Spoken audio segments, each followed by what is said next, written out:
এক প্রসাদ নয়, এই যে কৃপাটা মহারাজ এত সুন্দর ভাবে বলছিলেন, রোমন্থ দিয়ে দিচ্ছে, সেই কৃপাটুকু নিয়ে নিন শ্রবণের মাধ্যমে। আর নববিধা ভক্তির প্রথম ধাপ কি? শ্রবণ। প্রথম ধাপ হচ্ছে শ্রবণ। তো সেই শ্রবণটা যেন হয়। আর ভক্তদের একটু মায়েদের অনুরোধ করবো, আপনারা একটু চেপে চেপে বসুন, মূল মন্দিরে বসে যান। আমাদের এখানে হরিকথা চলবে এবং কিছুক্ষণ পরে ভোগরাজের পরে ওখানে প্রসাদ চলবে পেছনে। হরি বল। জয় মহারাজের কাছে আমরা যাবো।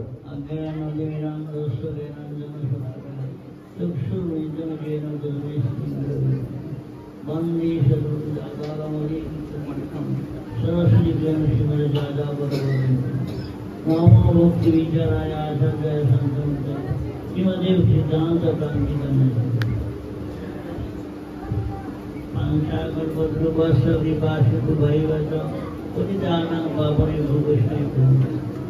नमो श्रीकृष्णाय जगन्नाथ सुताय पवित्राय सुभद्राय सत्य हे कृष्ण करुणाम येन वन्दे जगत् रूपेश विदान राधानाम राधिवृंदावन इस भारती देवी प्रणमामि वृंदावई दृश्य कोई प्रिया वही सुवस्त्र कृष्ण भक्ति देवी सत्यवती हरे कृष्ण कृष्ण कृष्ण हरे हरे हरे राम राम राम सर्वज्ञ मणि गुरुवार ओम विष्णुपाद ओम विचार्य ऋषि महाराज जन्मि तदे दुर्गावती उपस्थित कृष्णबिंद मानव सन्यासीवृंद एवं उपस्थित भक्तवृंद आदिवृंद सभी আমি এদের দেওয়ার আপনারা পছন্দ হন। আজ আমার গুরুদেবের 118তম হরিবাসী, যিনি এই গ্রামে বন্যাবংশী 1315 সালে তিনি আবির্ভূত হয়েছিলেন। এদের নাম ছিল পদ্মা, আর নাম ছিল রুক্মিণী দেবী। তিনি মাত্র 18 বয়সে গৃহত্যাগ করে তিনি পুরীতে গিয়ে প্রভাতের কাছে আশ্রয় নিয়ে আজান অর্জন করেন এবং প্রভাত শিবাজীর ভেতরে দেখে তিনি কৃপা করে সন্ন্যাস দিয়েছিলেন।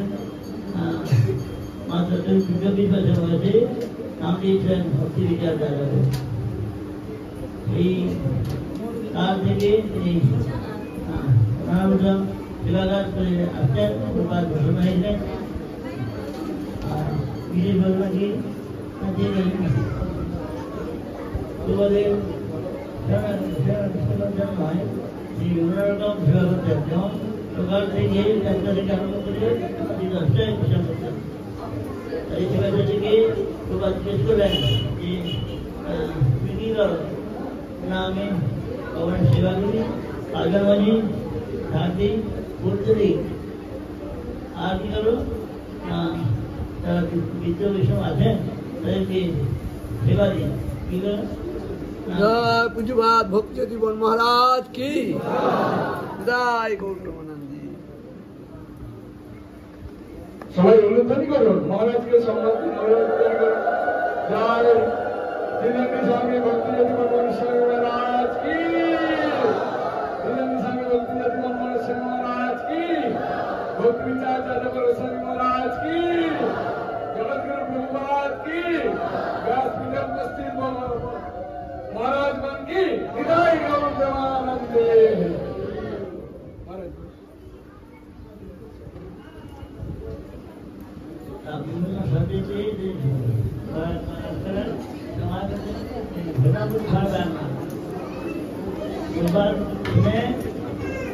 তিনি আশীর্বাদ করলেন এটা বলা হয়েছে যে ভগবান শিবকে বিশুদ্ধ করে ভগবান সেবা করে পড়াশোনা করতেও বিশুদ্ধ করতেও সমৃদ্ধ হয়েছে। তোমার 1 লক্ষ নাম হয়ে যাচ্ছে, এই বুঝতে পারছো না? বুঝতে পারছি, এটা তোমার করেছিলেন। পুরীতে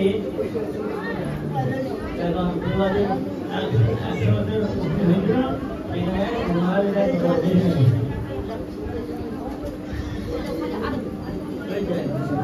তাই মোটামুটি আমরা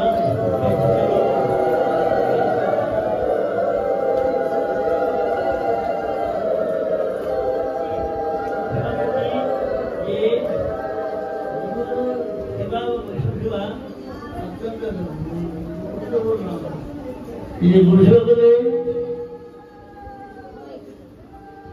কোনো হয়ে যায় তেমনি শাসনকে বৈষ্ণব সেবা সাইনা বৈষ্ণব সেবা নিষ্ঠার সেবা এটা আসতে বলা হয়েছে নিজের জীবনে আচরণ দেখা যাবে যে বৈষ্ণব কে যিনি আমার পরে যিনি থাকেন তাকে সেবা করতে হবে। গুরু বৈষ্ণব ভগবান ভগবান বলা পরে কিন্তু গুরু সেবা বা বৈষ্ণব সেবা বুঝতে হবে। আর গুরু মহারাজ তিনি যেই সীমান্তে বৈষ্ণব হয়েছে না শিক্ষা দিয়েছে তাই তিনি আদেশ করতেন এটাই করো সেবা করো সেবা করো। সেটা আমরা বুঝতে পারিনি যে কেবল সাদা সেবা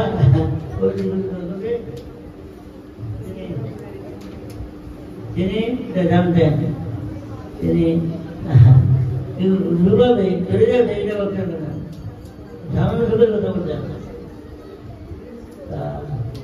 তিনি শেষ সময় মায়া করে গেছিলেন যে যেহেতু আমার জন্মস্থানে আমার প্রভা থাকেন মায়া করে তিনি মায়া করেছিলেন এবং শেষ সময় সেই চৈতন্য মঠে আশ্রয় করে বিচার দিয়েছিলেন করেছিলেন। শেষ 2 বছর আগে তিনি মায়াপুরী চৈতন্য মঠে অবস্থান করেছিলেন।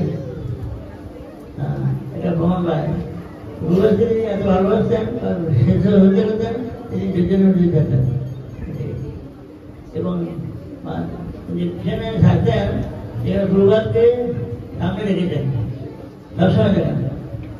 এই যে গুরুভক্তি এটা বিরল গুরুভক্তিতে যারা জীবের সর্বসিদ্ধি হয় এটা লিখে গেছেন হরে কৃষ্ণ। বিহারের কথা আমরা শুনতে পেয়েছি শুনতে পাবো। আমি বিশ্রাম নিচ্ছি এবারে বলবেন